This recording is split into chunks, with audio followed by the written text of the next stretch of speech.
Hi everyone, welcome back to this channel.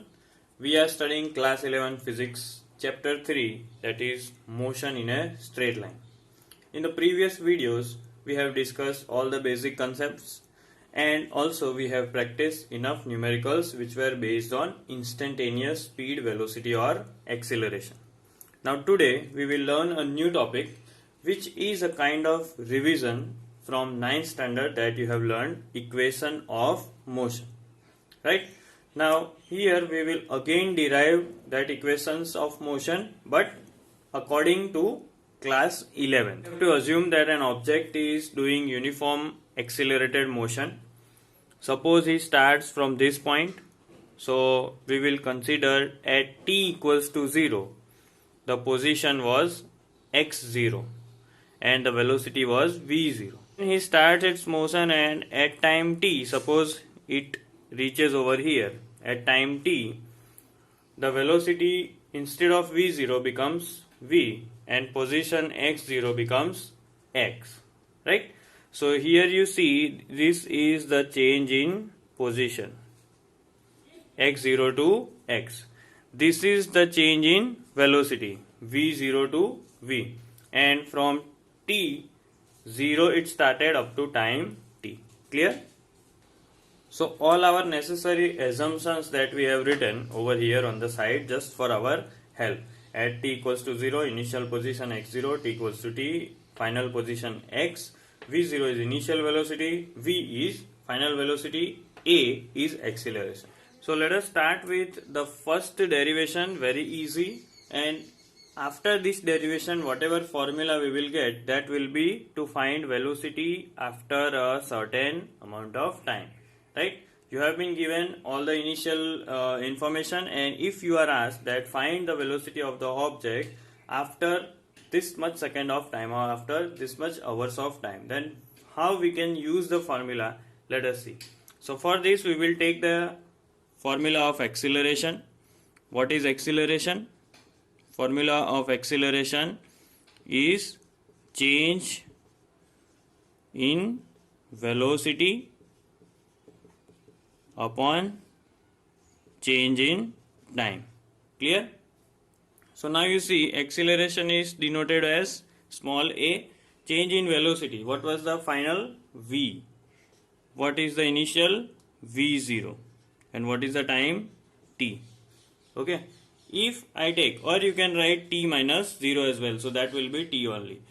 Take this t on the other side, it will be at equals to v minus v0. Take minus v0 on the other side, so here it will be at plus v0 equals to v, or v equals to v0 plus at. Right? So this is our equation number 1. Clear? Now the second equation is related to find out the distance covered in certain time. So all the initial informations will be given and you have been asked to find out or calculate the distance covered in some amount of time. That might be seconds, hours or minutes. So for this we need to know about two important formula, that is of average velocity.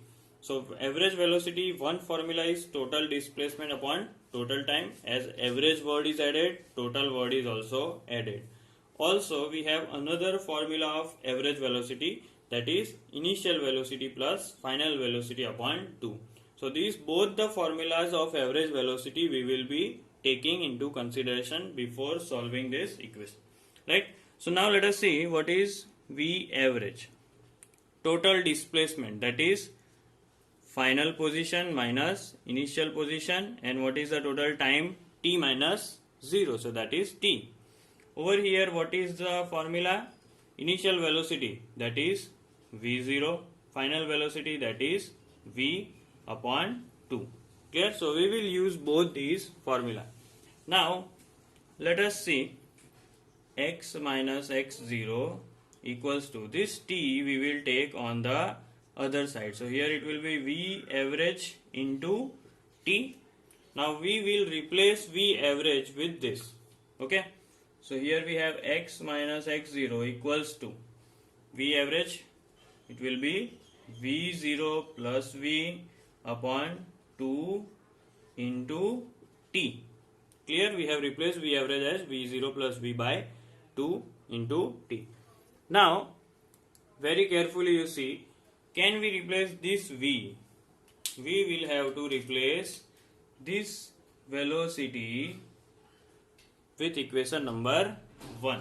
So what changes will be observed over here? You see, V0 plus, instead of V, now we are writing V0 plus AT. Okay? So everything else will now be repeated. Here it is x minus x0. Now V0 plus V0, that is 2V0 plus AT will be repeated upon 2 we have, and everything is multiplied with T. Now you see, 2 is in denominator in both the terms and T is in multiplication.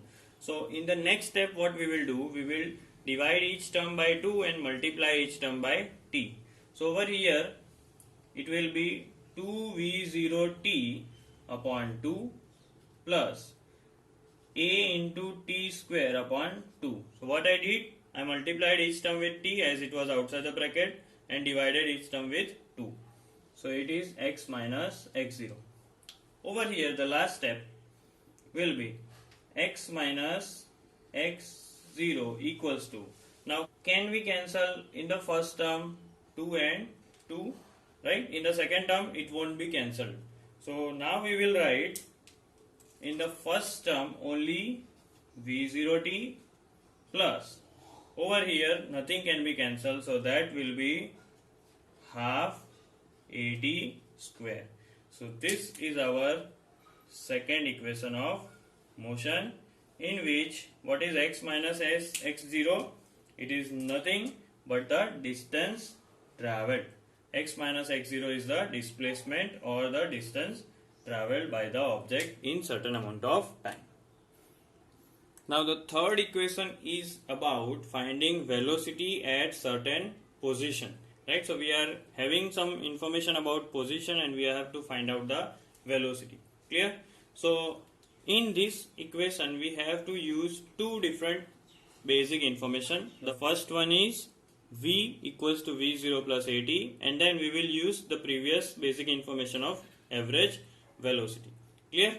So now you see, from the first equation, from equation number 1, V equals to V0 plus AT, can we take V0 on this side and form V minus V0 equals to AT?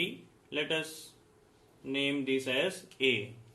Now second will be from average velocity. Can we have V plus V0 by 2 equals to x minus x0 by t? Can we take this 2 on this side and make the final formula V plus V0 equals to 2 by t into x minus x0. Let us name it as B. So these two equations we will be using right now. Here we have V minus V0 on one side and here we have V plus V0 on one side. So if we multiply